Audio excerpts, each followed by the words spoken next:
Hello दोस्तों, नमस्कार। आज मैं बनाने जा रही हूँ मिक्स वेज पकौड़ा। और ये मिक्स वेज पकौड़ा इतना आसान होगा, इतना टेस्टी होगा कि बहुत ही कम समय में शाम के नाश्ते में भी इसे आप बना के रेडी कर सकते हैं। तो ये मिक्स वेज पकौड़ा हम एक सीक्रेट ग्रेवी के साथ यानी कि मसाले के साथ बनाएंगे। बहुत ही चटपटा और बहुत ही बेहतरीन होगा ये पकौड़ा। तो वीडियो पसंद आए तो जरूर लाइक करें। अगर ये मिक्स वेज पकौड़ा को आपको भोजपुरी में देखना है, भोजपुरी का आप शौकीन हैं, तो हमारा भोजपुरी चैनल रोजाना खाना भोजपुरी पे देख सकते हैं इस वीडियो को। तो आइए हम मिक्स वेज पकौड़ा को फटाफट बिना समय गंवाए और रेडी करते हैं। और पसंद आए तो दूसरों के साथ भी शेयर जरूर करें। रोज़ाना सीखें कुछ नया बनाना विद रोज़ाना खाना। सब्सक्राइब कीजिए रोज़ाना खाना को और प्रेस कीजिए इस नोटिफिकेशन बेल को ताकि आपको मिलते रहे हमारे डिशेस और रेसिपीज़ की नई नई वीडियोस के नोटिफिकेशन। तो सबसे पहले हम मिक्स वेज ले लेंगे। जो भी आपको घर में वेज हो यानी कि जो सब्जियां हो ले सकते हैं। मैं घिया ली हूँ, आलू ली हूँ, बैगन ली हूँ और गोभी ली हूँ और हरा मिर्च मोटा वाला लिए हैं। वो तीखा नहीं रहता है और अच्छा लगता है पकौड़ा। और 2 तरह का मैं बैगन ली हूँ। तो देखिए ये व्हाइट वाला बैगन है। इसका अगर आप पकौड़ा बनाते हैं तो बहुत ही टेस्टी लगता है और बहुत सॉफ्ट बनता है और लजीज लगता है खाने में। तो देखिए हम डंडी के साथ ही इसे पतला पतला बिल्कुल स्लाइस बना लेंगे। आप चाहें तो डंडी को हटा भी सकते हैं, लेकिन बहुत अच्छा लगता है देखने में, इसलिए मैं नहीं हटा रही हूँ।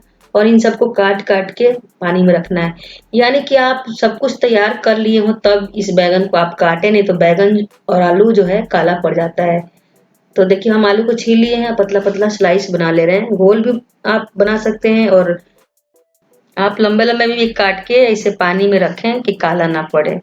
तो ध्यान रखें इन सब बातों को। तो देखिए सबसे पहले हम घिया को छील लेंगे। पकौड़ा बनाने के लिए हमें घिया बिल्कुल नरम वाला चाहिए, यानी कि छोटे साइज का घिया होना चाहिए। और अच्छा सा छिलका छील लें और आगे पीछे का डंठल को हटा दें। इसे भी आप जैसा मर्जी गोल काट सकते हैं या लंबा, जैसा भी आपको पसंद हो वैसा काट सकते हैं। तो बिल्कुल पतला पतला काटें। तो देखिए जब आपको दोनों तरीके से काट के दिखाती हूँ, इस तरीके से भी आप बना सकते हैं घिया का पकौड़ा। तो ये मैं मिक्स वेज पकौड़ा बना रही हूँ, तो ये हेल्दी भी है और टेस्टी भी है। तो आप इस मिक्स वेज का जो पकौड़ा है कब बना रहे हैं हमें कमेंट बॉक्स में जरूर बताएं।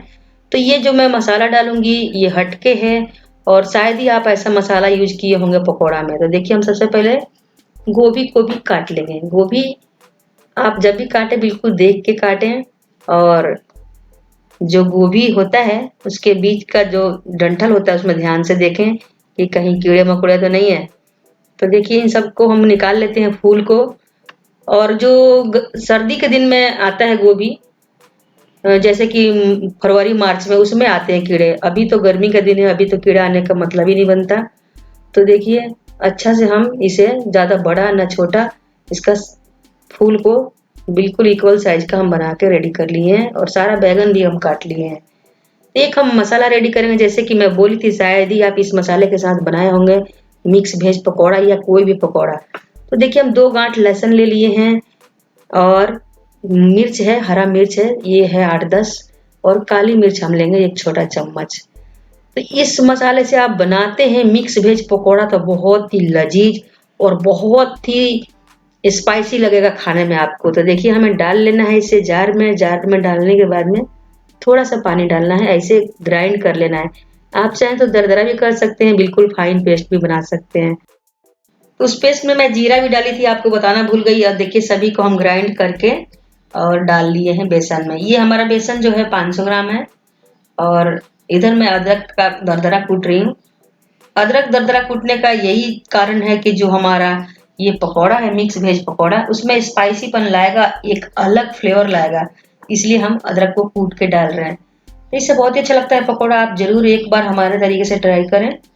और 1 चम्मच हम हल्दी पाउडर डाल लिए हैं, छोटा वाला चम्मच ही है, ज्यादा हम हल्दी का यूज नहीं करेंगे।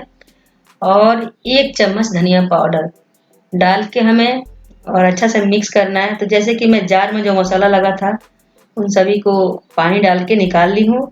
और थोड़ा सा पानी डाल के ही अच्छा से इसे हम घोल लेंगे, इसका गुठली खत्म कर लेंगे। तो ध्यान से आप गुठली खत्म कर ले। जब भी आप बेसन घोलते हैं तो गुठली थोड़ा सा पानी में ही खत्म कर लें, अगर इस पकौड़ा को और आप करारा बनाना चाहते हैं तो 1 मुट्ठी यानी कि 25 ग्राम आप कच्चा चावल को भिगो दें आधा घंटा के लिए, 1 घंटा के लिए। उसके बाद पीस के इसमें डाल लें, बहुत ही क्रिस्पीपन आएगा। तो मैं तो नहीं डाली हूँ और आप चाहें तो डाल सकते हैं, अच्छा लगता है उस तरीके से भी। तो देखिए हम स्वाद अनुसार नमक डाल लिए हैं। नमक डालने के बाद इसे हमें अच्छे से मिक्स करना है और इस बैटर को हमें ज़्यादा गीला नहीं करना है, ध्यान में रखते हुए कि हमें इसे पकौड़ा बनाना है। तो देखिए बैटर ऐसा है, देख सकते हैं कितना गाढ़ा है, ना गाढ़ा है ना पतला है। तो मैं एक बैगन डिप करके आपको दिखाती हूँ। तो देखिए ऐसा हमारे पकौड़े के ऊपर कोट हो जाना चाहिए बेसन। तो आप मान लें कि अच्छा है, मतलब ना गाढ़ा है ना पतला है। तो अब देर किस बात की है, ये हम फटाफट पकौड़ा बनाते हैं। तो सबसे पहले कढ़ाई में हम डालेंगे तेल। तेल आप कोई सा भी ले सकते हैं, सरसों तेल भी ले सकते हैं, रिफाइंड ऑयल भी ले सकते हैं। मैं सरसों तेल में पकौड़ा बनाना पसंद करती हूँ क्योंकि बहुत ही चटपटा और मैं बता सकती हूँ कि बहुत ही स्पाइसीपन आता है। एक तेल में जो होता है सरसों तेल में तीखापन, वो अपना टेस्ट लाता है पकौड़ा में। तो आप एक बार जरूर ट्राई करके देखें सरसों तेल में का पकौड़ा, आपको बहुत पसंद आएगा। तो अच्छे से डीप कर करके हमें डालते जाना है कढ़ाई में। तेल अच्छा खासा गर्म हो जब भी पकौड़ा को आप डालें और सारा पकौड़ा को हम जितना भी कढ़ाई में आएगा, जिस भी चीज़ का आप मिक्स वेज जो मैं ली थी डाल सकते हैं बारी बारी से और इसे करारा होने के बाद में पलटेंगे हम।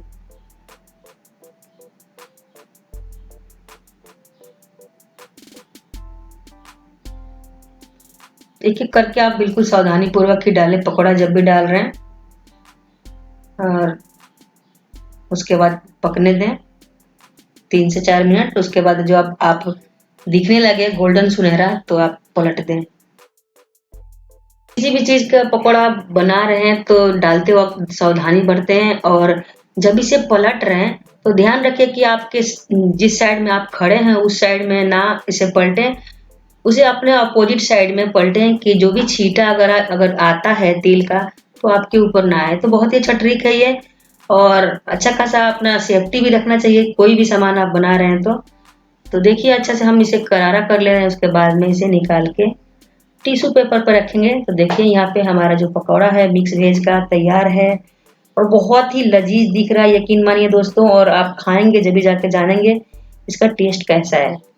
देखिए मैं करीब से दिखाई आपको और दोबारा हम फिर से वैसी सेम तरीके से डालेंगे। जितना भी आपको पकौड़ा बनाना हो फटाफट बनाते जाएं और अपने फैमिली मेम्बर के साथ इसे हरा चटनी के साथ सर्व करेंगे तो बहुत ही मजा आएगा और रेड केचप के साथ भी आप सर्व कर सकते हैं।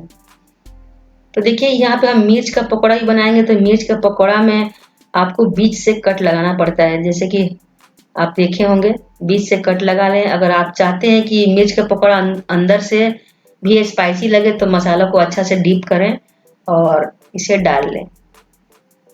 तो मिर्च का पकौड़ा खाना बहुत ही लोगों को पसंद है और मज़ा भी आता है। तो सेम तरीके से हम इस पकौड़ा को भी तल के और रेडी कर लेंगे और ध्यान रखेंगे कि बिल्कुल क्रिस्पी हो। तो शुरू में तो हम फ्लेम हाई किए थे, बीच में हम मीडियम कर दिए कि जो हमारा पकौड़ा है बिल्कुल क्रिस्पी बन के निकले और देख सकते हैं कितना अच्छा क्रिस्पी हो रहा है।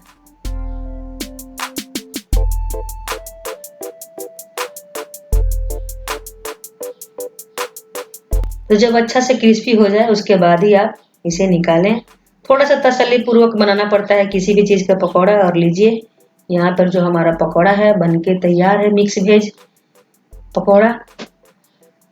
तो इस रमजान में आप बनाते हैं तो बहुत ही मज़ा आएगा। आप इसे अफ्तारी के टाइम पे भी खा सकते हैं और बहुत ही मज़ा आता है इसे खाने में, यकीन मानिए।